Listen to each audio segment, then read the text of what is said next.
Hello there, good morning all of you. चलिए तो शुरुआत करते हैं आज के क्लास की हमेशा की तरह वर्ड्स ऑफ द डे से। और आज के वर्ड्स ऑफ द डे में ज़रा ध्यान से देखेंगे BOWL, ठीक है, बाउल। फिर से दोबारा देखेंगे ज़रा, BOWL, बोल। ये कैसे होता है? बहुत सारे WIND, विंड, और WIND, वाइंड। विंड मीन्स हवा, वाइंड मीन्स चाबी देना, लपेटना। इसी प्रकार से MINUT, मिनट मीन्स घंटा मिनट वाला, जबकि माइन्यूट मीन्स सूक्ष्म। ऐसे बहुत सारे हैं। लिव, LIV, लिव माने रहना, लाइव मीन्स जानते हैं लाइव प्रोग्राम वगैरह। तो ऐसे बहुत सारे वर्ड है। उसी प्रकार से ये है BOWL, बाउल मीन्स कटोरा या कटोरी, है ना, ग्लास बाउल है ना, शीशे की कटोरी। अब आज ये बोल, ये ज़्यादा इंपॉर्टेंट है। सेकंड वाला करी गेंद, ये जो हम लोग कहते हैं क्रिकेट जो खेला जाता है नेशनल, ये इन सब लेवल पे, उसमें बोल जो होता है BALL वाला बॉल नहीं होता है, यही होता है करा गेंद, है ना, लकड़ी का गेंद। वैसे लकड़ी का लेगा, लकड़ी का नहीं, करा सा मान लीजिए, ठीक है। और यही नहीं, वर्ब के रूप में गेंद फेंकना, जानते हैं, जो बॉल फेंकता है उसको बॉलर कहते हैं, बॉलर नहीं कहते हैं। इसी प्रकार बोलिंग स्पीड देखेंगे, नीचे लिखा रहेगा, यही नहीं, वो तो कहते हैं बोल्ड, है ना, क्लीन बोल्ड, बोल्ड आउट। भैया वो बोल्ड माने BOLD जो आप समझ रहे होंगे ज़्यादातर लोग, वो नहीं होता, ये बोल्ड आउट, बोल के द्वारा आउट, ये बोल्ड आउट है, ठीक है।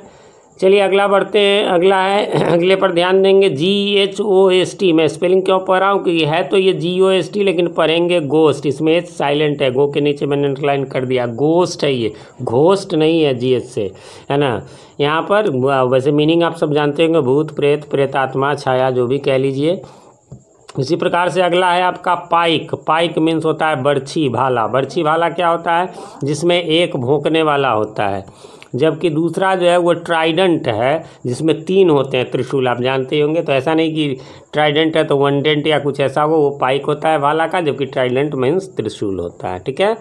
ये था हमारा वर्ड्स ऑफ द डे। बहुत ही यूज़फुल ये वर्ड्स है आपके जीवन के लिए, इन सबको रटते जाइए। जिनकी मीनिंग ना आपको आए, ये सब बहुत इंपॉर्टेंट है, जानना चाहिए हम सबको। आपके स्पोकन से लेकर हर जगह आपको ये हेल्प करेगा।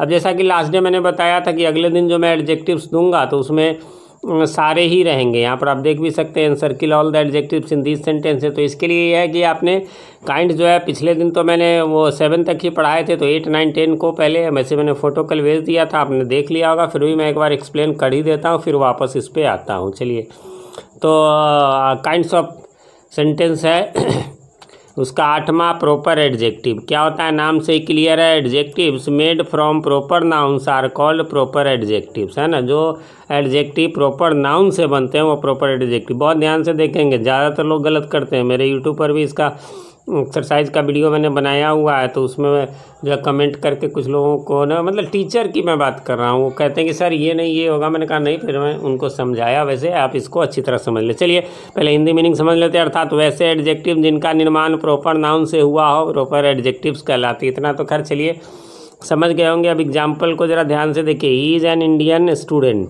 ठीक है, यहाँ पर इंडियन हो गया। फिर है this is a Chinese mobile, तो यहाँ पर चाइनीज़ हो गया। यहाँ पर नोट है क्या, सबसे पहले गौर करना है कि इनका फर्स्ट लेटर कैपिटल से शुरू होता है, क्योंकि प्रॉपर नाउन कैपिटल से, इंडिया कैपिटल से, इसलिए इंडियन कैपिटल, है ना। इंग्लैंड के जो है देश का नाम E कैपिटल से, इसलिए इंग्लिश हो जाएगा। इसी प्रकार चाइना से चाइनीज़, ये सब है। लेकिन ये बात गौर करने वाली बात नहीं है। गौर करने वाली बात वो है जो मैं सारे आपको एडजेक्टिव के काइंड्स में बतला रहा हूँ, कि भाई एडजेक्टिव ऑफ क्वालिटी को छोड़कर बाकी जितने भी काइंड्स होंगे उन सब में किसी न किसी नाउन और प्रोनाउन के पहले ही वो एडजेक्टिव का काइंड आएगा, ठीक है। तो ये ध्यान में रखना है। यहाँ पर गौर करेंगे, यदि मान लीजिए आपको एक्सरसाइज में बनाने के लिए अगले दिन आएगा, वहाँ लिखा रहेगा ही इज़ एन इंडियन, ठीक है, यहीं पर फुल स्टॉप। यहीं पर सवाल किया था वो टीचर ने कि सर तो इंडिया से बना है इंडियन, इसलिए प्रॉपर एडजेक्टिव। ना जी, बिल्कुल नहीं, एडजेक्टिव ये तो है ही नहीं। सबसे पहली बात कि यदि ये नाउन होता ये एडजेक्टिव होता तो इसके पहले एन नहीं लगता, क्योंकि एडजेक्टिव पहले यदि एन लगता भी तो उसके बाद एक नाउन का होना जरूरी है। तब केवल एक वर्ड रहे तो उसके पहले एन लग गया या द लग गया, मान लीजिए, वो तब नाउन ही है, श्योर नाउन है ना। तो इसलिए यह नाउन हो जाता है यदि केवल इंडियन रहता, लेकिन जब स्टूडेंट इसके बाद नाउन आएगा तभी इंडियन जो है वो एडजेक्टिव कहलाएगा, अन्यथा वो नाउन हो जाएगा। इसी प्रकार चाइनीज जो है वो तभी एडजेक्टिव कहलाएगा जब इसके बाद कोई नाउन हो। ठीक है, यही बात जो मेन था वो समझने वाला था, बाकी कुछ खास नहीं है। अगले में भी वैसा ही है, आपको इसमें भी कुछ खास नहीं है। एम्फेसाइजिंग है, रटने वाला है। Own, very same are such adjectives, ये ऐसे एडजेक्टिव्स हैं that are use to convey emphasis, जो कि इम्फेसिस कन्वे करने के लिए इनका यूज होता है। On the nouns that follow, जो नाउन जो इनके बाद आते हैं उन पर ये मतलब इम्फेसिस देते हैं। Them such adjectives are called emphasizing adjectives, तो ऐसे एडजेक्टिव्स को इम्फेसाइजिंग एडजेक्टिव्स करते हैं अर्थात ओन, वेरी, सेम तथा वेरी सेम का यहाँ पर एक सेम मिस्टेक से छूट गया है। वेरी सेम का प्रयोग जब नाउन के पहले उस पर जोर डालने के लिए होता है तब वे इम्फेसाइजिंग एडजेक्टिव कहते हैं। यानी इम्फेसिस मीन्स जोर डालना, जो जोर डालने का काम करेगा वो इम्फेसाइजिंग कहलाएगा। लेकिन इसमें एक गौर करने वाली बात है। गौर करने वाली बात क्या है कि वेरी का मतलब आपको समझने वाला, सब में कुछ ना कुछ खास होता है, वैसे तो जनरल है। वेरी मीन्स यहाँ बहुत बिल्कुल भी नहीं होगा, है ना। क्या होगा एग्जाम्पल देख लेते हैं पहले। I saw them with my own eyes, है ना, मैंने अपनी आंखों से। तो ओन ये तो रटन था, चार ही तो है, ओन, वेरी, सेम और वेरी सेम, यहाँ पर सेम छुटा हुआ है।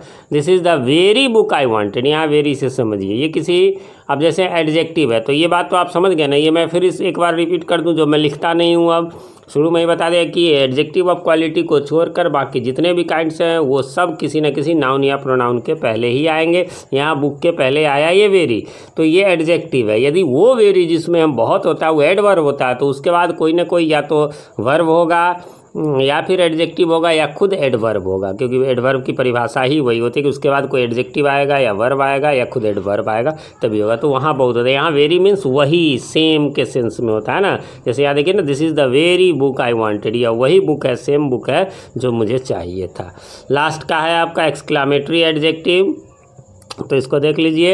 एक्सक्लामेटरी एडजेक्टिव नाम से ही क्लियर है, वो कि एक्सक्लामेशन दिखाएगा। व्हाट इज कॉल्ड, है ना, an exclamatory adjective when it is used as an adjective, है ना, इन एन एक्सक्लामेटरी सेंटेंस। जब किसी एक्सक्लामेटरी सेंटेंस में इसका प्रयोग जो है होता है तब जाकर के एक्सक्लामेटरी एडजेक्टिव कहलाता है। अर्थात वाट का प्रयोग जब नाउन के साथ आश्चर्य के भाव को व्यक्त करने के लिए होता है तब वह एक्सक्लामेटरी एडजेक्टिव कहलाता है ना। जैसे व्हाट एन आइडिया नाउन है इसके पहले, और एक्सक्लामेशन मार्क यहाँ देख रहे हैं। What a building it is, आश्चर्य व्यक्त कर रहे हैं, अरे कितना बड़ा बिल्डिंग है, तो वहाँ पर जो है सो इसका ये हो जाएगा। तो इस प्रकार से ये काइंड्स समाप्त हो गए, है ना। अब चलिए हम लोग वापस इस पर आते हैं, जो हमने होमवर्क दिया था उसको मिला लेते हैं। तो इसमें जो है सारे को आपको बताना है कौन सा एडजेक्टिव, वैसे काइंड्स नहीं बताना है, बट यहाँ पर मैं चर्चा उसकी भी कर लूँगा। चलिए, तो पहला नंबर में हो जाएगा गुड। गुड क्या है, एडजेक्टिव ऑफ क्वालिटी है, गुड, बेटर, बेस्ट, है ना।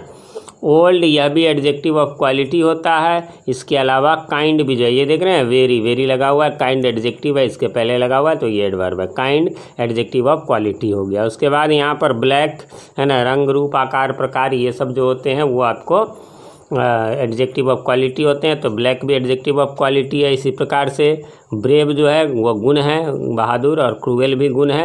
ये दोनों जो है सो गुण है, गुण अवगुण, ये क्रूएल तो अवगुण है और ब्रेव गुण है, तो गुण अवगुण भी आपको एडजेक्टिव ऑफ क्वालिटी में आते हैं, इसलिए ब्रेव और क्रूएल भी एडजेक्टिव है। इसी प्रकार से मच हो जाएगा यहाँ पर। मच चूँकि मनी न गिनने वाले के पहले है इसलिए एडजेक्टिव ऑफ क्वान्टिटी है। उसके अलावा सम, यहाँ पर जो है यह भी एडजेक्टिव ऑफ क्वांटिटी होगा, मात्रा होगा, क्योंकि मिल्क जो है न गिनने वाला है।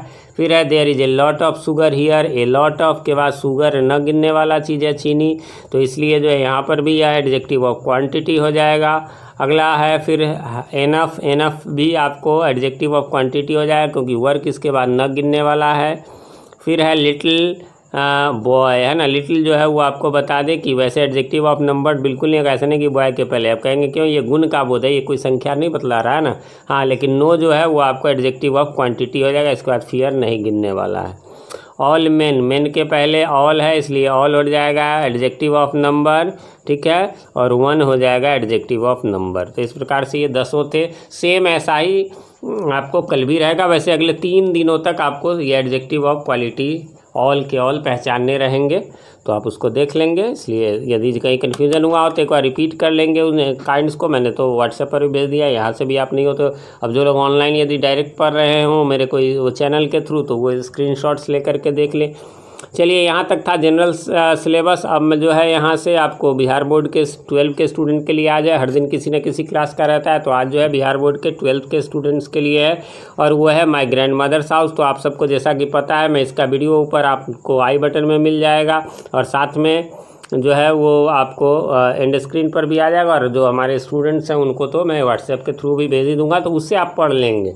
वहाँ क्या मतलब समझ लेंगे। लेकिन यहाँ पर मैं इसका प्रोनाउंसिएशन कर देता हूँ, क्योंकि उसमें प्रोनाउंसिएशन नहीं रहता है, तो पढ़ने में बहुत सारे लोगों को दिक्कत हो सकती है। तो इसलिए मैं यहाँ पर सिर्फ इसकी रीडिंग डाल देता हूँ, आप लोग ध्यान से देखेंगे।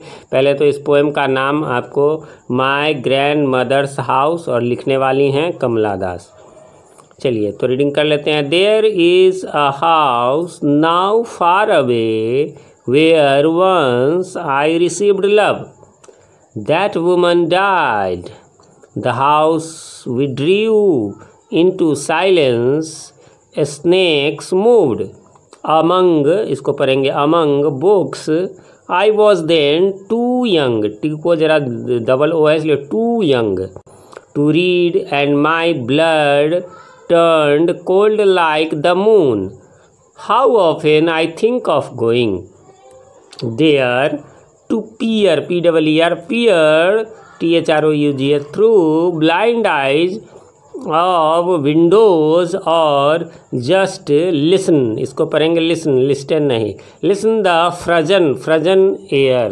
वैसे इन सब के उच्चारण आपको नीचे है वर्ड मीनिंग में, उच्चारण मीनिंग आपको जो है वो सब मैंने दे दिया है। यहाँ पर वर्ड मीनिंग्स देख रहे होंगे, है ना, तो उसमें है। फिर भी चलिए मैं यहाँ पर इसकी चर्चा कर लेता हूँ। और in wild despair pick an armful of darkness to bring it here to lie behind my bedroom door, door पढ़ेंगे डूर नहीं, लाइक अ ब्रूडिंग डॉग।